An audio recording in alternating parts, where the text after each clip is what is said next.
Friends అందరికీ నమస్కారం అండి. బ్యాంకు మినిమం బ్యాలెన్స్ల పైన ఆర్బీఐ కీలక ప్రకటన గుడ్ న్యూస్ అంటూ లేటెస్ట్ అప్డేట్ అయితే వచ్చిందండి. ఆ వివరాలు ఏంటనేది వీడియోలో తెలుసుకుందాం.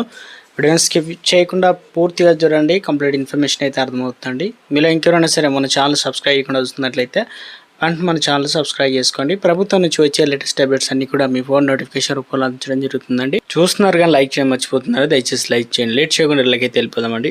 సేవింగ్ ఖాతాల్లో మినిమం బ్యాలెన్స్ ఉండాలనేటువంటి విషయం తెలిసిందే. అయితే సరిపడా నిల్వ లేకపోతే బ్యాంకులు పెనాల్టీ కూడా వేస్తుంటాయి.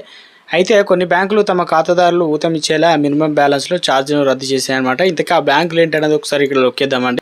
ఈ బ్యాంక్ ఖాతాదారులు ఇకపై కనీస నిల్వల గురించి ఆందోళన చెందాల్సిన అవసరం లేదు. ఈ విషయాన్ని బ్యాంక్ అధికారులు ప్రకటించింది. అన్ని సేవింగ్ ఖాతాలకి ప్రయోజనం అయితే వర్తించనుంది. విషయాన్ని బ్యాంక్ ఆఫ్ ఇండియా జూలై 2 అనగా ట్విట్టర్లో ద్వారా వెల్లడించింది అనమాట. ఏడాదిలో మే నెలలో కెనరా బ్యాంక్ ఈ విషయంలో ముందడుగు వేసింది. విద్యార్థులు, ఉద్యోగులు, ఎన్ఆర్ఐల వృద్ధులకు ఇంకా అందరికీ మినిమం బ్యాలెన్స్ ఫీజును రద్దు చేస్తున్నట్లు ప్రకటించింది. జూలై 1 నుంచి నిబంధనలు అమల్లోకి అయితే వచ్చిందనమాట. ఇండియన్ బ్యాంకు కూడా జూలై 7వ తేదీ నుంచి మినిమం బ్యాలెన్స్లను ఛార్జీలు మినహాయింపు అయితే ఇస్తున్నట్లు ప్రకటించింది. ఈ సేవింగ్ ఖాతాదారులందరికీ వర్తించుతుంది. దీంతో మినిమం బ్యాలెన్స్ లేకున్నా ఎలాంటి పెనాల్టీలు చెల్లించాల్సిన పనే లేదనమాట. ఇక పిఎన్బి తాము అందించే అన్ని సేవింగ్ ఖాతాల్లో మినిమం బ్యాలెన్స్ లేకపోయినా ఎలాంటి ఫీజులు అనేది వసూలు చేయబోమని స్పష్టం చేసింది. జూలై 1 నుంచి ఈ నిర్ణయం అమలు